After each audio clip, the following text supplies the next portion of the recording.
ಆ ಸಮಯದಲ್ಲಿ ಅವನು ಬಂದು ಕೇಳಿದಂತೆ, ವಾದಿರಾಜರೇ, ದೇವರ ಸರ್ವೋತ್ತಮತ್ವದಿಂದ ಏನನ್ನ ಬೇಕಾದರೆ ಕೊಡ್ತೇನೆ ಅಂತ ಶಪಥ ಮಾಡಿದವರು ಆನಂದ ತೀರ್ಥ ಭಗವತ್ಪಾದಾಚಾರ್ಯರು. ಅವರಂತೆ ಶಪಥ ಮಾಡಿದವರು ನೀವು. ನನ್ನ ಕಣ್ಣಿಲ್ಲ, ಕೃಷ್ಣನನ್ನು ನೋಡಬೇಕು ಅನ್ನೋ ಆಸೆ ಆಗಿದೆ, ಕಣ್ಣು ಕೊಡ್ತೀರಾ ಅಂದರೆ?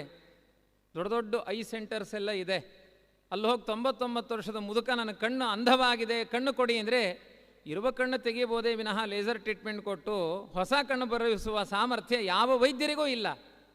ವಾದಿರಾಜರು ಹೇಳ್ತಾರೆ, ನಾಳೆ ಮಧ್ಯಾಹ್ನ ಬನ್ನಿ, ನಿಮಗೆ ಕಣ್ಣು ಕೊಡ್ತೀನಿ ಅಂತ. ದುಡ್ಡು ಕೊಡ್ಬೋದು, ಕಣ್ಣು ಕೊಡಲಿಕ್ಕಾಗುತ್ತಾ? ವಾದಿರಾಜರು ದೇವರ ಹತ್ರ ಹೋಗಿ ಸ್ತೋತ್ರ ಮಾಡ್ತಾರೆ. ಯದಿ ದಿಶಸಿ ನಯನ ಪಟುತಾಂ, ಒಂದು ಸ್ತೋತ್ರವೇ ಇದೆ, ಕಣ್ಣು ಬರುವ ಪದ್ಯ ಇದೆ.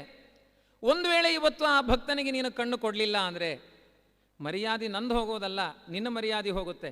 ಸಂಭಾವಿತಸ್ಯ ಚಾಕೀರ್ತಿರ ಮರಣಾದತಿರಿಚ್ಯತೆ. ಯೋಗ್ಯರ ಕೀರ್ತಿ ನಾಶ ಆದರೆ ಅದು ಮರಣಕ್ಕಿಂತ ದೊಡ್ಡದು. ನಂಬಿದ ಭಕ್ತರಿಗೆಲ್ಲ ಉದ್ಧಾರ ಮಾಡುವನು ನಾನು ಅಂತ ಯೋಗಕ್ಷೇಮಂ ಮಹಾಮ್ಯಹಂ ಅಂತ ದೊಡ್ಡ ಬಿರುದನ್ನು ಪಡೆದವನು ನೀನು. ನಿನ್ನ ನಂಬಿದ ಭಕ್ತ ನಾನು.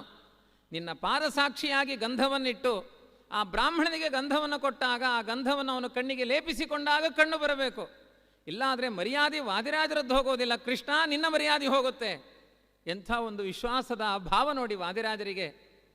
ಅದೇ ಪದ್ಯ ಆ ಕೃಷ್ಣನ ಮುಂದೆ ಆ ಗಂಧವನ್ನಿಟ್ಟು ಸಮರ್ಪಣೆ ಮಾಡಿ ಆರಾಧನೆ ಮಾಡಿ ಬ್ರಾಹ್ಮಣನಿಗೆ ಗಂಧವನ್ನು ಕೊಟ್ಟರೆ ಭಾರೀ ಪ್ರಚಾರ. ವಾದಿರಾಜರು ಕಣ್ಣಿಲ್ದೇ ಇದ್ದವರಿಗೆ ಕಣ್ಣು ಕೊಡ್ತಾರಂತೆ. ಅವರು ಆ ಗಂಧವನ್ನು ಪೂಸಿದ್ದೇ ತಡ ಅಂಧನಾದ ಬ್ರಾಹ್ಮಣ ತನ್ನ ಕಣ್ತುಂಬ ಕೃಷ್ಣನ ಮಂಗಳ ರೂಪವನ್ನು ಕಂಡು ಬೆರಗಾಗುತ್ತಾನೆ, ಕುಣಿದಾಡ್ತಾನೆ.